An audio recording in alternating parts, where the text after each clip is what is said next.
గుంటూరు జిల్లా మంగళగిరిలో 4 ఏళ్లుగా నిర్మాణంలో ఉన్న ఎయిమ్స్లో వైద్య సేవలు ప్రారంభమయ్యాయి.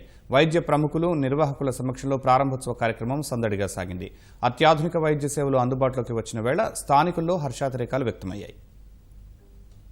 రాష్ట్ర విభజన హామీల్లో భాగంగా గుంటూరు జిల్లా మంగళగిరిలో ఏర్పాటైన ఎయిమ్స్లో వైద్య సేవలు ప్రజలకు అందుబాటులోకి వచ్చాయి. మొత్తం 12 విభాగాల్లో ఓపీ సేవలకు శ్రీకారం చుట్టారు. ఉన్నతాధికారులు, వైద్యులు, ఉద్యోగులు పెద్ద ఎత్తున ప్రారంభోత్సవంలో పాల్గొన్నారు. తాత్కాలికంగా ఏర్పాటు చేసిన ధర్మశాల భవనంలో అవుట్ పేషెంట్ సేవలు ప్రారంభించారు. క్లినికల్ సేవలు సహా బయోకెమిస్ట్రీ, మైక్రోబయాలజీ, రేడియాలజీ, పాథాలజీ వంటి 4 డయాగ్నోస్టిక్ ల్యాబ్లు ఎయిమ్స్లో ఏర్పాటు చేశారు. ఓపీ శాశ్వత భవనం త్వరలో పూర్తి కానుందని, మరో ఏడాదిలో అత్యాధునిక వైద్య సేవలు పూర్తి స్థాయిలో అందుబాటులోకి రానున్నాయని ఎయిమ్స్ ఉన్నతాధికారులు చెప్పారు.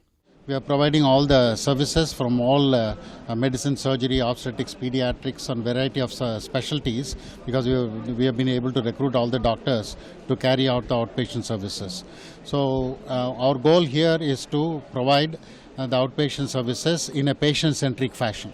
Patient centricity is our guiding principle. The second thing is that we need to make it as efficient as possible and so that the patient experience of care is optimized. Guntur, Mangalagiri, Vijayawada ప్రాంతాల నుంచి రోగులు, విశ్రాంత ఉద్యోగులు OP వైద్య సేవల కోసం తరలివచ్చారు. అత్యాధునిక సేవలు అందుబాటులోకి రావడం పట్ల సంతోషం వ్యక్తం చేశారు. నాలాంటి పేదవాళ్ళు, ఇంకా నాకంటే పేదవాళ్ళు మన మంగళగిరి ఈ రాజధాని ఏరియాలో చాలామంది ఉన్నారండి.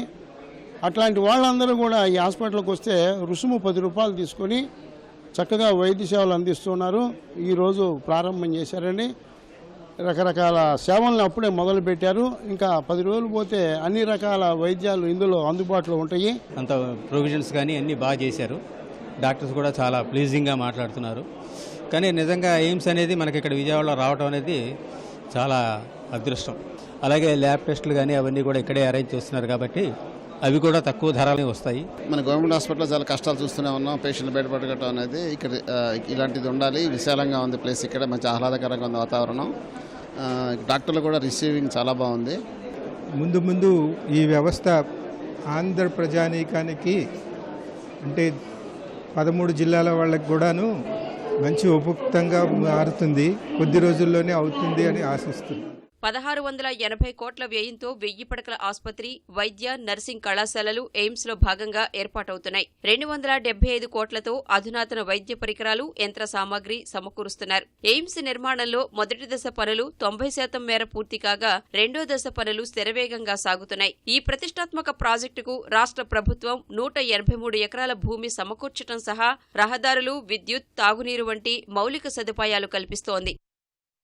వైద్యం ఖరీదైన వ్యవహారంగా మారిపోయిన ఈ రోజుల్లో మంగళగిరిలో ఎయిమ్స్ లాంటి జాతీయ వైద్య సంస్థ రావటం సామాన్య మధ్యతరగతి ప్రజల్లో హర్షాతిరేకాలు వ్యక్తమవుతున్నాయి. ప్రస్తుతం అయితే ఓపీ సేవలు ప్రారంభం కాగా వచ్చే ఏడాది పూర్తి స్థాయిలో ఇన్పేషెంట్ సేవలు అలాగే వైద్య కళాశాల కూడా ప్రారంభమయ్యే అవకాశం ఉంది. మంగళగిరిలో రాజధాని లాంటి ప్రాంతంలో ఇలాంటి ప్రతిష్టాత్మకమైన సంస్థ రావటం అందరిలోనూ హర్షాతిరేకాలు వ్యక్తమవుతున్నాయి. కెమెరామెన్ కేశవ్తో సూర్యారావు, ఈటీ న్యూస్ గుంటూరు.